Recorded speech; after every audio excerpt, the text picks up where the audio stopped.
Hey you guys, welcome back. It's Ashley. So I'm in my car to avoid my children bothering me while I'm making this video. It might be weird if you just see me sitting in my car, but I'm not going anywhere, so that's why I feel the need to explain that. But anyways, I want to get into my adoption story, and I'm a little nervous because this is gonna be like all over the place, because this is like several years of my life that I'm trying to cover. So where do I even start? First of all, I was adopted when I was 10, which seems kind of strange to some people, because when you hear that somebody was adopted, you assume they were adopted as a baby. But for me, I was adopted when I was 10, and 3 other siblings of mine were also adopted with me by the same parent. So anyways, I just wanted to just like talk about it, and I don't know, like I don't want anybody to like feel sympathy for me or feel bad for me. That's not the point of this video. Like, my life has turned out great, so there's no reason to feel sad about anything I'm about to talk about. Also, I don't want to talk about like, I don't want to go into depth with some of the stuff just because my siblings were involved. I don't want to put their stories out there or their situations out there. Like, that's their story to be told. I'm just going to talk about like what has happened to me, and kind of like my side of things, you know? So anyways, my biological mother, she had 8 children, and we were all a year and a half apart, so she was like popping them things out. When I was like 5 or 6, I lived with my uncle. At the time, me and my siblings lived with my uncle because my mom was in jail. My mom was, I don't like to say she was not a good person, because I don't believe that. I believe, like, to her core, she was a good woman, as far as her intentions, but she had a bad life and made a lot of bad decisions. So anyway, she was in jail, and my uncle, her brother, was taking care of us for a while, which he was a bad person. Like, he was not a good person, but I mean, she had no other choices, you know? So we lived with him for a while, and that was just not a good situation, but that's not the point of this video, so I'm not even gonna talk about that.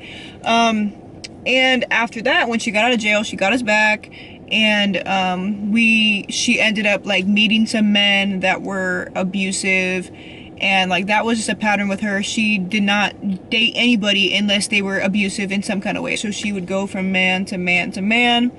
And so the person that actually made us get taken away from my mom was somebody she actually ended up marrying, and he was not a good person at all.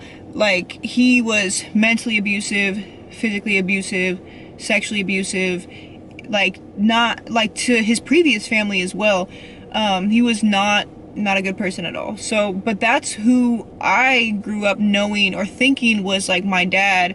I mean, I knew he wasn't my biological dad, but like, I called him dad. I was happy to have like a man in my life that I could say was my dad, you know, because we didn't have one. We lived in a place called Crescent City, and that's in California, and it's like this little small town, and I lived there for several years, and we moved there probably when I was like 7 or 8, I want to say. And we lived there for a while. We went to school there, and we had a lot of teachers and just random people calling CPS on my parents, well, my mom and my stepdad, just for several things. For us kids coming to school like in the same clothes every day, us kids coming to school with very poor hygiene. What else? Just like noticing little like mental abuse or things that, you know, you see and you're like, that's not right. So anyways, we had gotten CPS called on us, on my parents, all the time. And that place that I lived in, Crescent City, like, I remember CPS would come to our house and they would ask me and my sister, like, you know, what's going on? Well, they would ask all of the kids there. They would be like, what's going on? You know, what has so-and-so been doing? And we would tell them, like, so my, like, little stuff, like when I was taking a shower, my stepdad would like open up the curtain and just look at me, like weird shit like that, you know? And he was a sick fucking person. And so we would tell the CPS that we were like, I'd be like, he goes in the bathroom when I'm showering and he stares at me, or like he would pinch my butt, he would pinch my boobs, even though I didn't have any at the time, I was a little girl. Just shit like that that's really inappropriate. So I would tell them that, and they would be like, okay, well, we're just gonna give them a warning and tell them not to do it again. And so then they would leave, and that would happen several times where they'd come back out. And then my parents started to tell us, they were like, when I say parents, I'm talking about my biological mom and my stepdad. So they started to tell us, don't answer the door anymore, because they would be gone a lot. They would go to the casino a lot, they would just go out and drink, do drugs, whatever. And so they would tell us, if somebody knocks at the door, don't open it. And we're like, okay. So we started to think like these were bad people. These people are bad, trying to come take us away from our parents that we love. That's what my thought process was at the time, at least. So when people would come knock on the door, we would hide. So we would we used to build little forts, and we would hide in them when somebody would knock at the door. And I remember we were hiding in our forts one time, and I could see people trying to look through the windows of the house that we were in, and my parents were gone, but us kids were like hiding because that's what we were told to do. So anyways, over time of people continuing to call CPS on us, we ended up moving. And I didn't know at the time that that's the reason why we moved. I found out later, but my mom and my stepdad were like, we gotta go, because at some point they're gonna take the kids.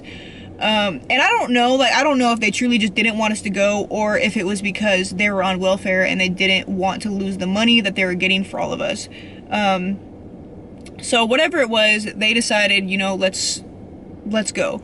So we ended up leaving. We went to a few different places. At this point, it was only 4 of us kids. My other 2, my oldest brother and my very oldest sister, I just don't know them at all.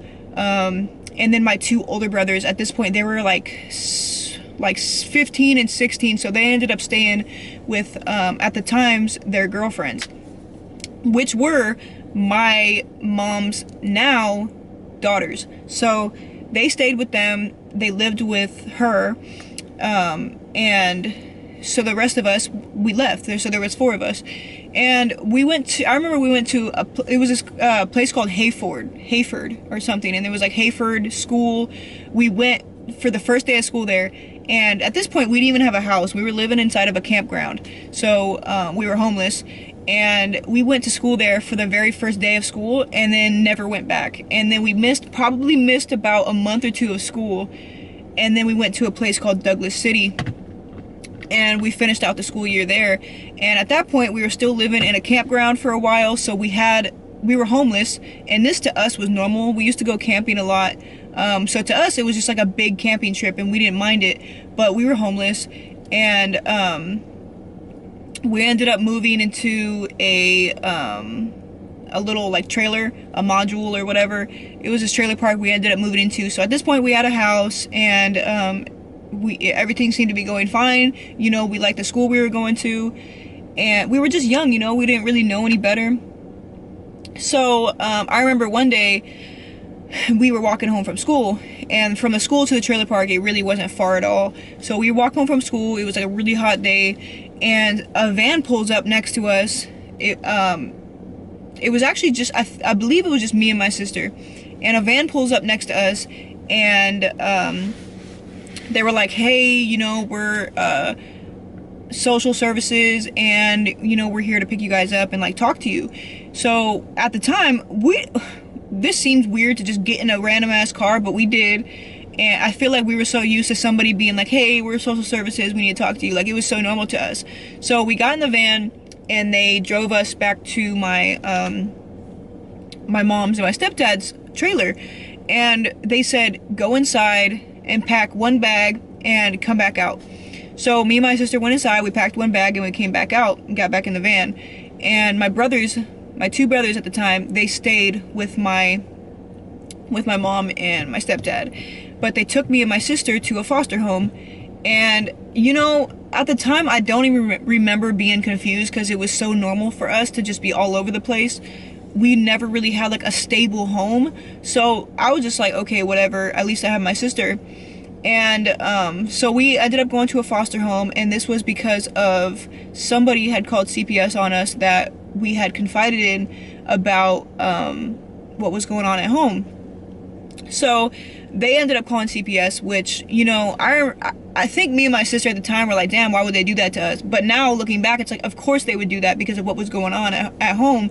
So me and my sister went to a foster home together, and we were there for, I want to say like 6 or 7 months. And my brothers, they ended up being taken as well, but they went to a separate foster home than us. So we were there. I'm so grateful to have my sister. We fought all the time though, but we were there together. And you know, there was other foster kids there, and it was just like, it was a better environment than what we were in.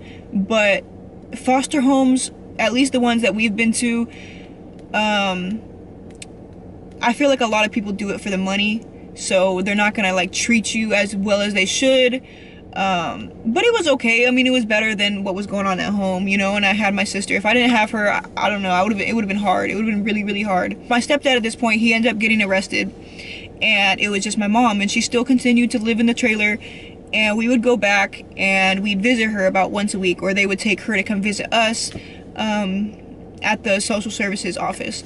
So we would visit her, and she was not doing well, you guys. She was like always on some kind of drug. She was always drinking.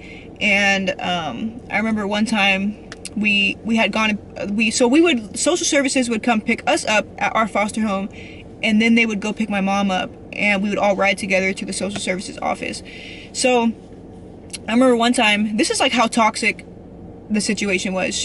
We got in the van, and we were supposed to meet her the day prior, but she ended up saying she couldn't meet, so we met her the next day. And so as soon as she got in the van, she was like, I'm sorry guys, you know, yesterday was a really hard day. I tried to kill myself.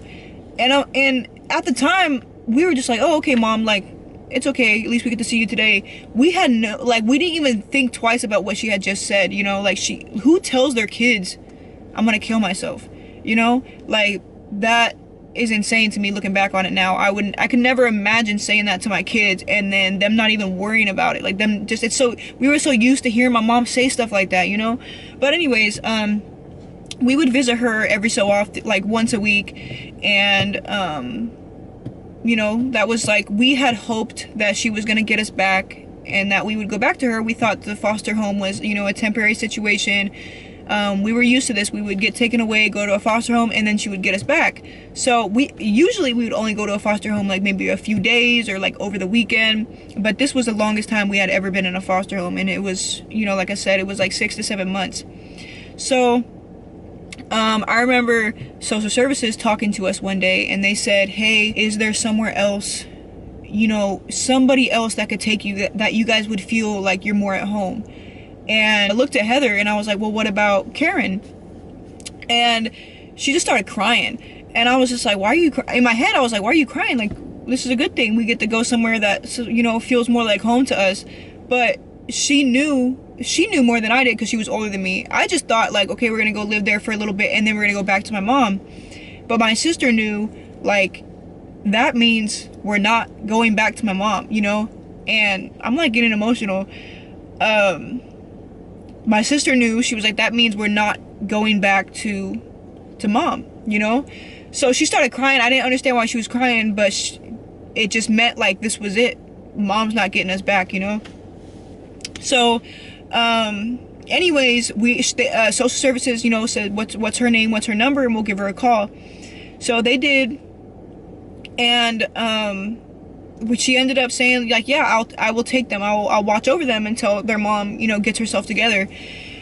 So so we went back to Crescent City, which is where she lived, and she ended up having to get like a fostering license so that way she could foster us, and that way we could all be together. So she fostered all 4 of us, so my 2 brothers and me and my sister, so therefore we could all be together, as well as be with my 2 older brothers that were already living there. So they dropped us off at her house, and you know, we were all pretty happy because for one, we're back together with my brothers, and for 2, like, we knew this woman at least a little bit, and we knew like she was very nice, and we knew like she would take good care of us, you know? So we were all pretty happy. Sorry, I'm trying to make sure it's still recording. So we were all pretty happy, and it went pretty well for a while. And but we were like, this is kind of a normal thing for kids that are in foster homes. They kind of rebel. Well, at first, you know, you be nice and you're grateful, and then you kind of rebel because you're trying to because you're so used to people not being there for you, and you're so used to people leaving, that you kind of just rebel and try to push them away, because like that's what you're used to. You're not used to somebody showing you love. You're used to somebody, you're used to leaving those people, or people leaving you, so you just push them away. And that's a normal thing. And that's what we did as children. We did that to my to Karen, my foster mom. We were like really, we were pretty bad, you know. We rebelled a lot. We went against everything she had to say. We had attitudes, you know. We were kids. And I guess she knew, like, I know it was very, very, very hard for her, but she knew like what to expect. She knew that this was not going to be easy, especially kids that have had like a troubled past, you know. So we had found out that, so my mom, my biological mom, ended up moving back to Crescent City, and she was trying to get on her feet. She had gone to rehab, and you know, she had got clean and sober. And at this point, you know, my stepdad's no longer in the picture. So she had got clean and sober, and she got her own little place, and they said we could move back in with her because they, you know, she was doing well. And the best scenario is for kids to go back with their biological parents. You know, that's what people want. So when they found out my mom was doing well and she wanted us back, they were like, okay, you know, you could have your children back. So me, my sister, and my two brothers, we moved back in with her in her small place. And things were going pretty good. We were all very happy. Still in the same town though. And things were going good. My mom, you know, she had to work a lot because she was trying to provide for all of us by herself. So she would be at work a lot. We'd go to school, then we'd come home, and we'd kind of be outside playing or doing whatever. Things were going pretty well, but then my mom started drinking again. She started using drugs again. And we knew, like, we were old enough to know at this point, like, when she was drunk, because, you know, people act different when they're drunk. And at the time, they told my mom, social services told my mom, if you drink anymore at all, like, we're taking these kids away from you again. So they would come and check on us. I believe like every few weeks they would come and check on us and ask us, like, they would tell my mom to like go in the other room, and they would ask us, like, is your mom still drinking? So most of the time we would say no, because she wasn't. But one time they came over, and my mom, she was drinking a lot. And right before they came in the house, she whispered to us, she was like, don't tell them that I've been drinking. But we did, like, so at this point we were like, we kind of knew better. We were like, you know, you're not supposed to be doing this. If you wanted us and if you cared about us, you would not be drinking. Like, this was your only thing you had to do, was not drink, and you can keep us, and we want to be here, you know. But we felt betrayed. So we told social services, oh my god, I hope this is not too bright, the sun just came out, but we told social services, yes, she's been drinking. And I remember, you know, they told her to come out into the room, and then she was like, you know, they just told me you've been drinking, and we have to take them. And you know, you could tell my mom was disappointed. She was disappointed that we even said anything, but at the same time it looked like she kind of just accepted it, like, you know, okay. So at that point they take us back to Karen, who was fostering us, and we were kind of disappointed, but also kind of happy, because we knew that Karen, you know, she provided us with everything we needed as far as food, clothing, shelter, love. You know, she gave us everything we needed. And we didn't stop loving my biological mom. We just started to realize her priority was not us, you know. So we moved back in with Karen, and long story short, because this is going to be a long story anyways, she ended up adopting us. So she adopted me, my sister, and my two brothers, and my older two brothers who were already living with her, because they dated her two daughters. So my mom, Karen, I call her my mom because she's my mom, she adopted me, but I don't want to confuse you guys. So Karen had two daughters who dated my two older brothers, and that's why they were never adopted. They're married to those two daughters now, and they've been married for a long time. They both got, one of my brothers and her daughter has 4 kids, and the other one has 2 kids. So it's so strange to try to explain this to people, because legally my 2 older brothers are no longer my brothers, but legally their wives are my sisters now because we were adopted by Karen. I hope that makes sense. But anyways, so we all got adopted because it just came to the point where my mom, she could not get on her feet, she could not stop drinking, she could not stop using drugs. And I remember she called me once. She used to call me and my little brother a lot because we were the ones that were like, didn't hold a lot of hate in our heart for her because we were so young. We understood some things, but we didn't understand everything. And we also didn't have to live with her as long as my older siblings did. So we still had a lot of love for her, so she would call us a lot. And she finally asked me, she was like, Ashley, do you want me to continue fighting for you? And I was like, Mom, no. You know, this was before we got adopted. And I was like, Mom, no, like, just give it up, you know, like, this is not working. I love you, and we're gonna continue to speak to you and to see you, but at this point you cannot raise us. It's just not, you just can't do it. So at this point I was like, you know, like probably like 9 years old, or I was already 10, and I told her no, just stop fighting. And I know that probably hurt her, but you know, I just knew that it was probably never gonna work, you know. We were not your priority. So anyways, we had gotten adopted by my mom, Karen, who is now my mom. And so when I talk about her, I usually say my mom, and then when I talk about my biological mom, I will say my biological mom. So we've been adopted for years now. Everything's going good. You know, of course we have our issues, we fight. Me and my mom used to butt heads all the time, but we also were very, very, very close. And that's why I've always believed that blood has nothing to do with being family because of that situation. Like, my mom, people thought that I was her biological daughter because of how close we were. Like, people were like, oh, like, she must be one of your biological ones. And she was like, no, this is my adopted daughter.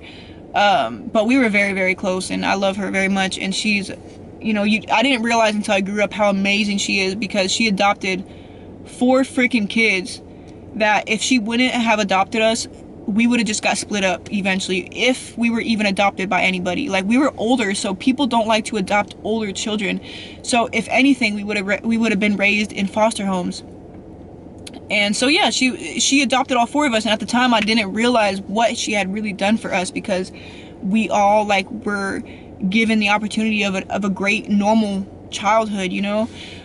So anyways, we had been adopted for a while now. Everything's going good. Everything's, you know, becoming normal. We're living a normal life with a normal family, and we're still in contact with my biological mom, because Karen, she said she was never gonna like cut ties, because, you know, that's our mom, you know. So we would still call her. She ended up getting a cell phone, so I would text her sometimes, and just, you know, text her every morning and say good morning, text her every night, say good night. And I still wanted her to know I loved her, you know. She was, at this point, she had lost everything that she had, you know. Like I said, she lived a very rough childhood. She lived a very rough life. She had been with several abusive boyfriends. Her mom was abusive. Her dad was abusive. She lived a very rough life, you guys. I don't want to make excuses for that behavior, but she lived a very rough life, and she had no other way of coping with it. The only thing that she had was drugs and alcohol. That's the only way she knew how to cope with her life, you know, which had cost her kids. And like I said, she had 8 kids, but the oldest 2, I don't really know, because basically my mom gave them away to some friends because she said that she couldn't raise them. I don't know the full story behind that, and I probably never will, but my 2 oldest siblings, I don't know them.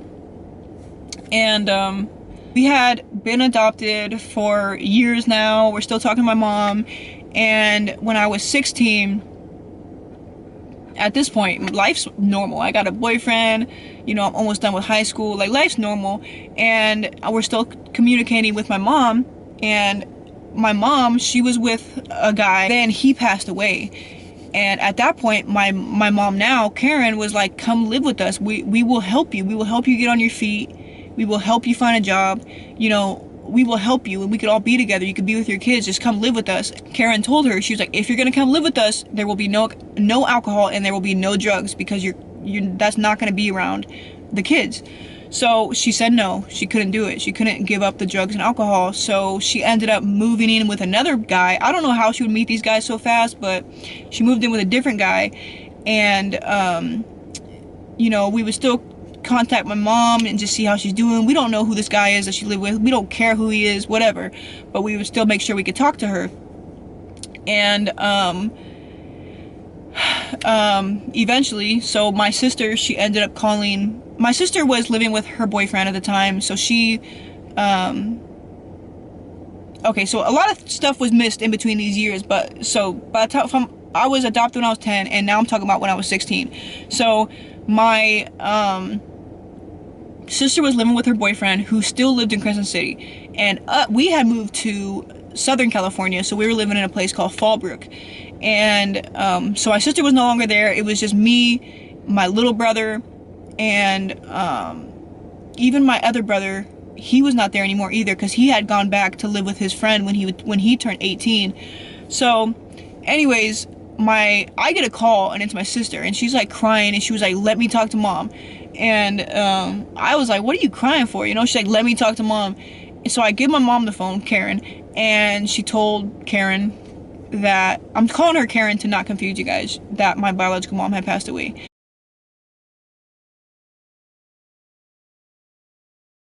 And she told me, because I was in the car with her, and I was just in shock, you know, like, I wasn't sad, I felt numb. To me, it was like I expected it at some point. And it took a while to hit me. It hit my sister really hard. It hit one of my older brothers really hard. And it just took a long time to hit me, because for me, it was like, well, you know, she's in a better place now. And this sounds awful, and I hope this doesn't make me sound cold-hearted, but my mom lived a miserable life. My biological mom lived a miserable, miserable life. And to me, it was like, I felt kind of at peace, because she no longer had to live in this miserable life of hers. And, over time, you know, like, I didn't cope with it. I didn't deal with it. I didn't care about it, I guess you could say. I felt like, you know, damn, I'm never gonna see her again. She's never gonna meet my kids. She's never gonna know what I've become. But at the same time, like I said, I still felt at peace, because I knew she was in a better place. And I didn't have to worry about her anymore. I didn't have to worry about her, you know, I mean, I didn't have to worry about her dying anymore, because she was already dead. And I don't mean to put it so blunt, but that was how I felt at the time. And, anyways, like, over the years, it has really started to affect me. And I would say it just started hitting me within the past, I don't know why, but when I got pregnant with my son, it started to really hit me. My daughter, you know, when I had her, I remember thinking to myself, like, my biological mom will never meet my kids. And she would always tell me and my sister, she's like, I can't wait till you guys have kids, because, like, you know, she wanted to be a grandma. So I remember thinking that, but it still didn't affect me. And I'd say when I got pregnant with my son last year, it started to affect me a lot. I don't know why, but I would think about her a lot. I still think about her a lot. And even though she wasn't a good mom, and even though she made terrible decisions, like, I just wish she could have had a better life. And I wish she could still be here today to see how far we've come, and to meet our kids, and to meet our husbands, to meet our wives. And, you know, like, it just sucks, you know, like, that she had to live such a bad life and never got over it, like, never overcame it. It just, she had a bad childhood, a bad adulthood, and then she died, you know? So it's just really rough. And I wish my husband was able to meet her, because aside from all the shitty things that she had did, she had a lot of love. And I think that if she would have had a better childhood, she could have been an amazing woman. And it just didn't work out that way for her.